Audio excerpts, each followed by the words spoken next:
ଆଉ ଗୋଟେ କଥା ଜାଣିଛ କାଲି ସନ୍ଧ୍ୟାବେଳେ ଝରକା ପଟେ ଗୋଟେ ଚିଠି ପକେଇଲେ ଯେ ସେ ଚିଠି ଏମିତି ମେଲେଇ ଦେଲି ଇସ୍ କି କଥା ଲୋ ମା ଲଜ୍ଜା ମୁଁ ଯୋଉ ସହି ପାଇନି ମୁଣ୍ଡ ବୁଲେଇ ଦେଲା ଯା ଶଳା ତ ବୋପା ଶଳାଟା କାଥରେ କଣ କଣ ରଖିଛି ଖାଲି କେଞ୍ଚିବାକୁ ନା ଆଜି ଅରୁ ମିସ୍ତ୍ରୀ କି ଡାକିକି ଫାଇନାଲ ସେ କଣ ହବ ସବୁ ତାରି ପକେଇବ ହେଡ ନେଲା କାଠରେ ମୋର ହଜାର କୋଣା ସେ ଆସିକି ତାରି ପକେଇବ କେଇଟା କୋଣା ବୁଝିବ ମା ତ ବୋପା ଶଳାଟି ନିହାତି ନୁଗୁରା ତ ବହୁତ ବୋପାକୁ କେମିତି ସମ୍ଭାଳିଥିଲା ବେ କାଲି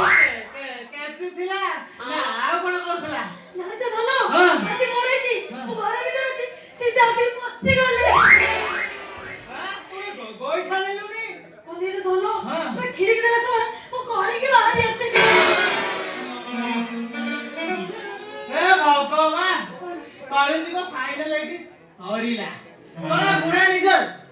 ଝିଅକୁ ବି ଛାଡୁନି ଆଉ ସେ କେବେ ଜାଣିଲା ମୁଁ ତାର ଝିଅ ବୋଲି ସମସ୍ତେ ଘୋଡ଼ି ଗାଡ଼ିରେ ରହିକି ସେ କେବେ ଜାଣି ମୁଁ ତାର ଝିଅ ବୋଲି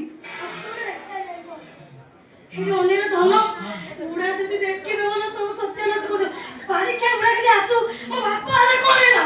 ସେ ଛୁଆ ତଟିକିରି କଲିଆକୁ ଭାଡ଼ି ଦେବି ବାଟେ ପକେଇବ ବୁଢା ଶଳା ବୁଢାକୁ ଆସୁছে ବୁଢା କଣ କଲା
कपड़ा के देला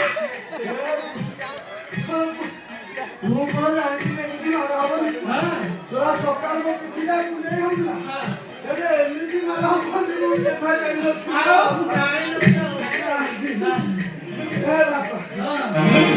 ଆଗରୁ ଏତେ ମାଡ଼ ଖାଇଥିଲି ଏବେ ଏମିତି ମାଡ଼ ହବନି ମୁଁ କେବେ ଜାଣିନଥିଲି କାଇଁ ତମେ ଏମିତି ହଉଛ କହିଲ ତମେ କାଇଁ ତା ଘରେ କହିଥିଲେ ନା କଣ ମ ଆଗ ତମ ଘରେ କହିଥିଲେ ବାପା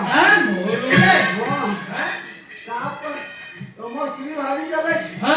ତାପରେ ଯାଇ ସେ ମୋହରି ଉପରେ ବସିଥିଲି ତମେ ସେ ମହରିକି ବୁଢା ଘରେ କାଇଁ କହିଥିଲ କହିବ ଆରେ ମୁଁ କଣ ଜାଣିଥିଲି ସେ ମୋହରିର ସ୍ତ୍ରୀ ନାହିଁ ତା ମା ଶୋଇଛି ବୋଲି ଚଳା ମୁଁ ଯେମିତି ଯାଇକି ସେ ବୁଢୀ ବୁଢେଇ ପକେଇଛି ଚଳା ବୁଢୀ ଦେଲା ତ ଗୋଟେ ରାତ ସଳା ଭଡ଼ାଟି ଏକା କୋଉଠି ଥିଲେ କେଜାଣି ଭୁସୁବାସ ସାଥି ରହିଗଲେ ମାରିକି ମୋ ମୁହଁ ପଟେଇ ନେଇଛନ୍ତି ଚଳା ମୋ ଚେତା ବୁଡି ଯାଉଥାଏ ସେ ପୁଣି ପାଣି ଛିଟିବାରୁ ମୁଁ ଭାବି ମଧ୍ୟ ମାଡ଼ ଶୋଇଗଲା ମୁଁ ଉଠିକି ପଳେଇ ଆସୁଥିଲି ବୁଢୀ କୋଉଠି ଥିଲା କେଜାଣି ଆସିକି ଉପରେ କରି ପାଣି ଦେଲା ତ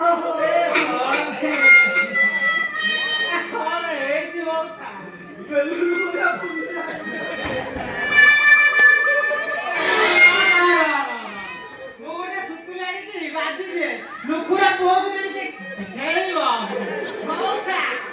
ତମେ ଆଗରେ ଖାଇଦିଅ ନା ଏବେ ଖାଉଛ ଏ ବାପା ମୁଁ ମାସକୁ ଥରେ ଦିଥର ଏମିତି ଖାଏ ଏବେ ପୁରା ସାମନେ ଟାଉନ ବସରେ ଖାଇଥିଲି ଏବେ ଟାଉନ ବସରେ ନଗଦ ଖାଇଥିଲି ବସରେ ବସରୁ ଉଠିଗଲି ବସରେ ଖୁନ୍ଦା ଖୁନ୍ଦି ମୋ ଆଗରେ ଗୋଟେ ଅଙ୍ଗନବାଡି ଦିଦି ଛିଡା ହେଇଥିଲା ଜାଣିଲୁ ଅଙ୍ଗନବାଡି ଦିଦିର ଛାତିକି ମୋ ପିଠି ପୁରା ଖୁନ୍ଦା ଖୁନ୍ଦି ଠିକ ଟାଇମରେ ସବୁ କୁଣ୍ଡେଇ ହେଲା ଚୋରା କୁଣ୍ଡେଇ ହେଲା ଯେ ମୁଁ ସେ ଅଙ୍ଗନବାଡି ଦିଦିର ଛାତିଟା କୁଣ୍ଡେଇ ଗଲି ଚୋରା ମୋର ବସୁ ହଉଛି ଚୋରା ମୋ ବଲୁ କେମିତି କରିବ ମୁଁ ତ ତା ଛାତି ତାକୁ କୁଣ୍ଡେଇ ଦଉଛି ଶଳା ସାରା ବସ ଭିତରେ ଭଲ ଟୋକା ଜଣେ ଥିଲେ ତିଆରି ଭଳିଆ ବୋଧେ ହେଇଥିବେ। ହଁ ଏଇ ଟୋକା ଭଳିଆ ତ ଶଳା ମାରିକି ଚାରିଟା ବସ ସିଟ ଭାଙ୍ଗିଦେଲେ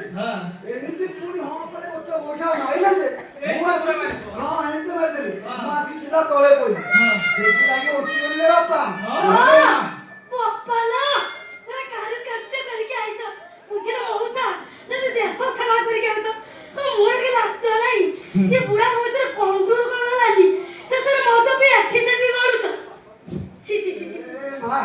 କଥା କଣ କି କଣ? ମୋ ସ୍ତ୍ରୀଟା ଟିକେ ଆଗୁଆ ମରିଗଲା ତ ଗାଁ ଶିଖିଛି ତେଣୁ କରି କାମରେ ଲଗେଇ ଦଉଛି ଆଉ କଣ ଗାଁ ବା ଶିଖିଛି ଗୋଟେ ଶଳା ନିଜ ଝିଅକୁ କେଞ୍ଚି ବୋଲେ ଶଳା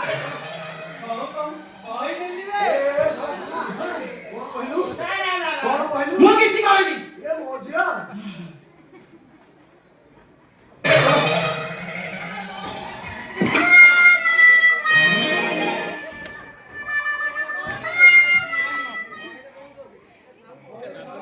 ଶଳା ଭାରି ଚାଲାକ ଅଛି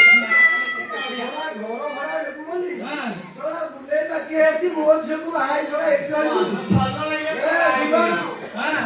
ଏ ବାହାଘରକୁ ମୁଁ ଜମା ମାନିବିନି ଏଇଟାକୁ ମାରିବି କଣ? ରଣ୍ଡ କରିବି ଏ ଯୋଉ ଟୋକା ବସିନି ତାକୁ ବାହା ଦେବି ହେଲା তুমি মতে রান্না করিব এই জনের বাপা তুমি পছে মো বাপা ই তাও মু তোমাকে অভিশাপ দউছি মারি জনের ঘরে ঘড়ি ফাটি যাও তোমার সিলিকি চড়ি ধর ধর ভয়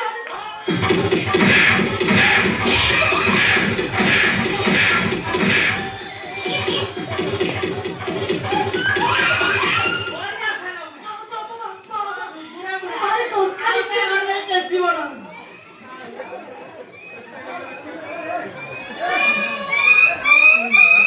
ଶଳା ମୋର ମୋ ଭିତର ପେନ୍ ହେଲା ଜମା ଏ ଖନା ଏ ମା আজ্ঞা ଆଜି ସେ ଘର ତମର ଏ ଭଡା ଟଙ୍କା ତମର ତମେ ଏଇଠି ସବୁ ରହିବ ଏଠି ମୁଁ ଚାଲିଲି ବାବାଜୀ ହେଲା ଏଠି ତମ ସାଥିରେ ମୁଁ ଏ ମା ଆଜ୍ଞା। କାମ କରିବୁ কোন ସବୁଦିନ କିନ୍ତୁ ମତେ ଟିକେ ଚିକେନ ଭାତ ଖାଇବାକୁ ଦିଅ କାମକୁ ବୋଧା କିଛି ଜାଣୁନି ହେଲା ও ধানের কি খন্না তো ହଁ ଶୁଣ ମୁଁ ଯାଉଛି ବୃନ୍ଦାବନ ହରେ କୃଷ୍ଣ ହରେ କୃଷ୍ଣ ହରେ କୃଷ୍ଣ ହରେ କୃଷ୍ଣ